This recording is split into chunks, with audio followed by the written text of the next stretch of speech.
I started my investment in silver mainly as a default to the realization that everything else is just a digital illusion of wealth.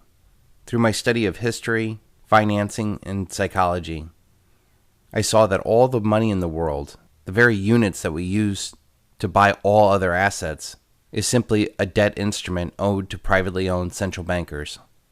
And that through studying how they rose to power, you start to see the importance of silver to them, the multi-generational war against silver, because it acted as a natural restrictor to their unbridled greed.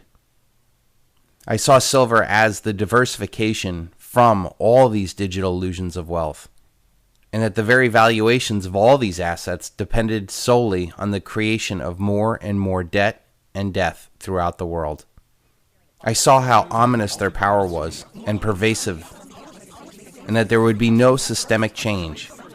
But I also saw that the thing that they worried about the most is for consciously aware individuals to realize that they don't need to play in their rigged game. Deeply troubled that a very vague, emotionally stated, semi-theologically defined diagnosis of the central global menace is obscuring our national ability to comprehend the historically unprecedented challenge which is being posed in our time by a massive global political awakening, and thus is obstructing our ability to deal effectively with the global political turmoil that this awakening is generating.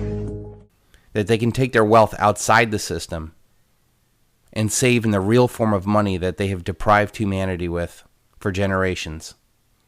Silver is so rare that it is estimated that there's only 1/10 of an ounce of silver above ground for every human being on Earth. Most of humanity now has not even touched a single ounce of silver in their entire life, which is totally the opposite of how humanity has functioned all the way up until about a century ago, where silver was the most pervasive, most widely used form of money ever. And in studying how far gone our system is, I sought to protect my family and be my own central bank, and to save in the form of money of silver outside of this doomed debt and death paradigm.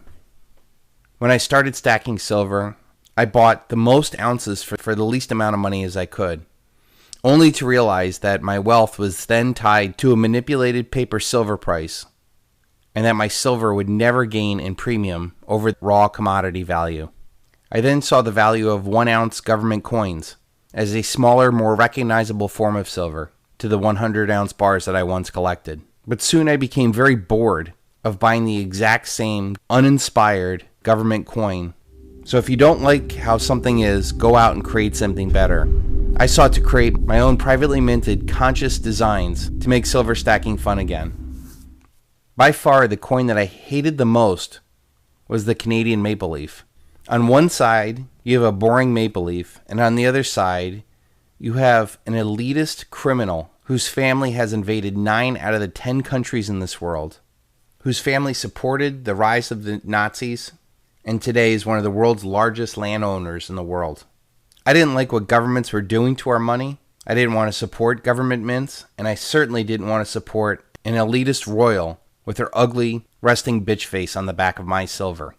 One of the very first designs that I did in the Silver Shield collection was called Slave Queen, that sought to expose the blind worship of so many into unconsciously supporting these debt and death mongers. Keep Calm and Slave On served as an awakening to the conscious individuals who rebel against such tyranny. I had mentioned before that the maple leaf itself is a boring design, and that if we were going to design any leaf for a silver coin, it should be cannabis. This natural wonder has been treated much in the same way silver has by these criminal elite, because it is a natural solution to so many of these unconscious collectivist problems. Silver is the solution for our debt-based Ponzi scheme. Cannabis is the solution for many industrial, medical, and psychological problems that humanity faces. Now I've combined both of these designs as a permanent reminder that the Canadian maple leaf is the antithesis of the reason why I stack silver. The Royal Highness is now available at goldenstatemint.com. Thank you.